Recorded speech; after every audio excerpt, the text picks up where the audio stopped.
working to get the information you need to work smarter. DairyCast is made possible through the support of Elanco Animal Health. I'm John Davis, battling the remnants of a cold and sitting in today for Ned Arthur. There's been some talk recently about research and development efforts to sex semen to better determine the sex of livestock. Ned Arthur talked with Gustavo Toro, the marketing director for Genetic Resources International's Sexing Technologies, at the recent World Ag Expo held in California. Gustavo, one of the questions that we regularly hear is trying to decide if it's time for us to move to sexed semen or not. Let's talk a little bit about, I guess maybe some background on that. Let's do a little bit on the technology related to sexing semen. How is it that you accomplish that, and how much time does it add to the process, things along that line? Well, the process is the result of a research that the USDA did. Dr. Larry Johnson from Colorado State did that research for 20-something years, and the patent was bought by a company called XY Inc., and Sexing Technologies is a licensee of XY Inc. The process is based on the fact that the X chromosome has 3.8% more DNA than the Y in bovines. So when we stain the ejaculate with a fluorescent substance, the flow cytometers are able to pick that differentiation in the fluorescence.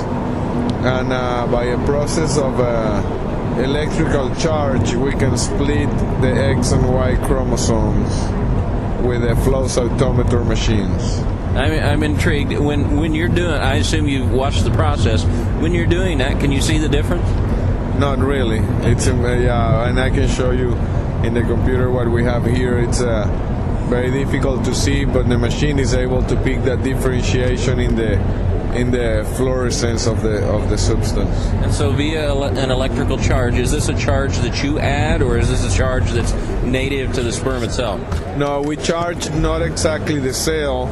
There's a vehicle, if you want, and there is a fluid in which the cells swim through the machine, and we put an electrical charge to the drop, and that drop has the cell inside. At the end of the machine, there's some magnet plates, and they pull positive to one side and negative to the other. How accurate is this? 93%.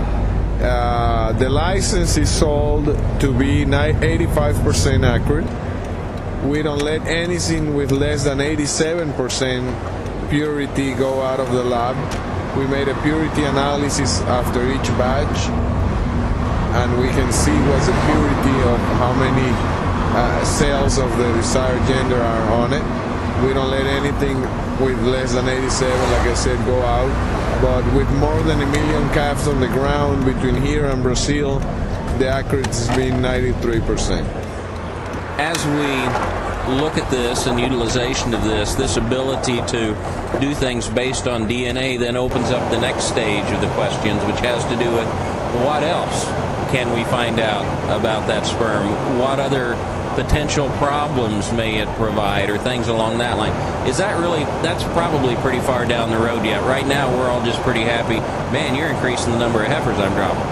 Well, when we do that, we don't do any alteration with the DNA, but what we can do and what we do as part of the process is that we take away all the dead sperms and all the sperms that are not the perfect swimmers, let's say. So we make a 94% purity on the semen, so we can put a lot less cells in the straw.